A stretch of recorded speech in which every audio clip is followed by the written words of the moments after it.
Good day, comic fam. Comics of the Voice here. Different vantage point. Ooh, that's interesting. So, today I'm going to show this stuff. Stay tuned.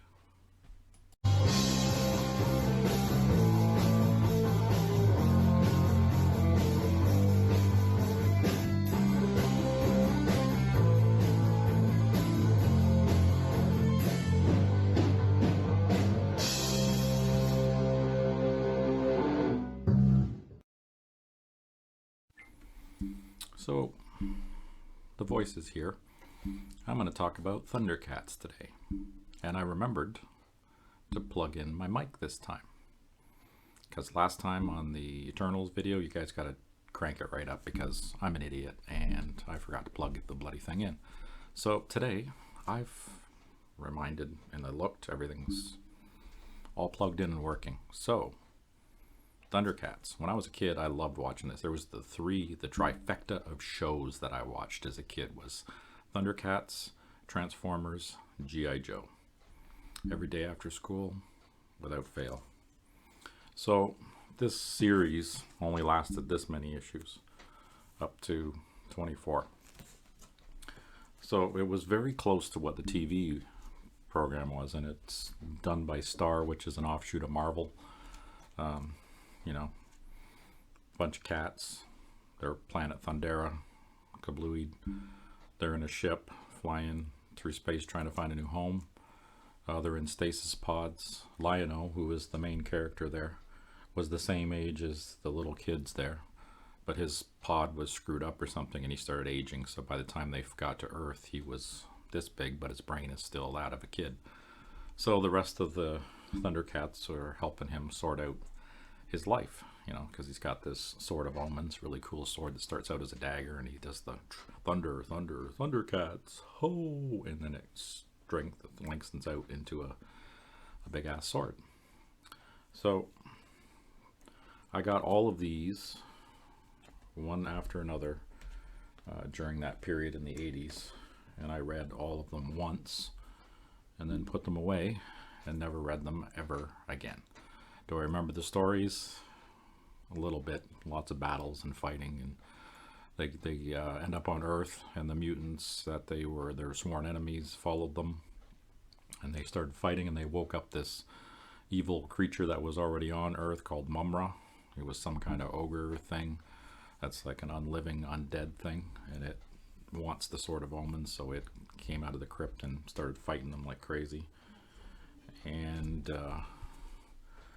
as the series went on, you got introduced to the characters, and then of course the all the enemies and the people of Earth and other aliens and stuff that they ran across throughout the series. Really good artwork on it. I really enjoyed this. The only character that I really didn't kind of like was Snarf, and he's basically like the Jar Jar Binks of the Thundercat world, you know. Enough said. If you've seen Jar Jar Binks, then you know what I'm talking about. Giant ass Mumra. So the artwork is really good, and as you can see, some of them I have in newsstands, others I got in direct editions, because at the time I had no clue. You know, this came out in what, the 80s sometime. Don't have a date on that one, so I don't know. It was the early 80s anyway, so I didn't really care about newsstands versus direct editions. I was interested in the art and the story and the fact that it was a TV show or a cartoon that I enjoyed watching after school, and then I got to, you know, come home and I could read the books too, and have the books to go with the comic book series or the TV series. That was bonus. Got some really neat like robot cyborg type creatures. They had quite the adventures in the battles. And again, as a child, I enjoyed watching the cartoons. I might end up going back and checking them out again.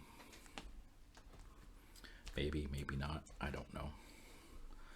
Or I'll go through and read all the books. Look at this. This is the one where Snarf has to save everybody, and he's looking formidable. He was a goofy little character.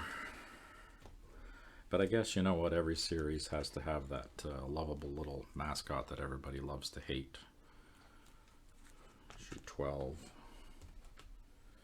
And I'm just kind of putting these things up one at a time, showing them off. Yeah, and they're really good shape too. Like if I was to send these in to get graded, they're definitely going to be up in the high 9s. And as I was watching the Transformers as a kid, I really liked this one because it kind of reminded me of the Sharkticons. So I had to, you know, I was getting this. This was one of the ones that was on my regular pull list every single week. So I was faithful about getting this one every week. Certain series like the Thundercats, the G.I. Joe, and Transformers, I was pretty much getting every single week, and I would have kept going with this one, but again, it ended in issue 24. And really great gargoyles and spiders and cool characters. You know, and they had some adventures. He had his, I guess it was a guardian, somebody that was watching over him, ended up passing away and then came back as a ghost.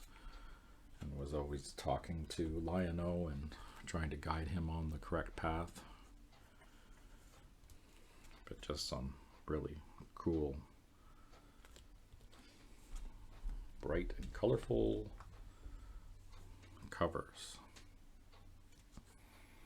This one here, Sword of Omens is versus Excalibur. He's riding a unicorn. Oh, there's a yellow cover that I should have. That could have been for the yellow cover challenge. I'll have to remember that for next time if somebody puts up a yellow cover challenge. This little dude is freaking out the mutants, carrying some little glove thing. I can't remember what that one was about. And then the Thunder Kittens get replaced with doppelgangers. Fantastic little covers. Special high voltage issue. And these ones are a little more scarce because as the series started winding down, you know, people, you know, well, people, kids started losing interest in this stuff, and you know, we wander off and do other things. So that's issue 24. That's the final issue of Thundercats. So that is my stack of Thundercats. They've been sitting in my closet for decades upon decades. Pulled them out, rebagged them, reboarded them. I should have read them when I rebagged and boarded, but I was going through 6,000 books, so it takes a little bit of time, and that's a lot of reading to do. But that's okay. Lots of books for retirement. Hope you guys enjoyed. Talk to you on the next one.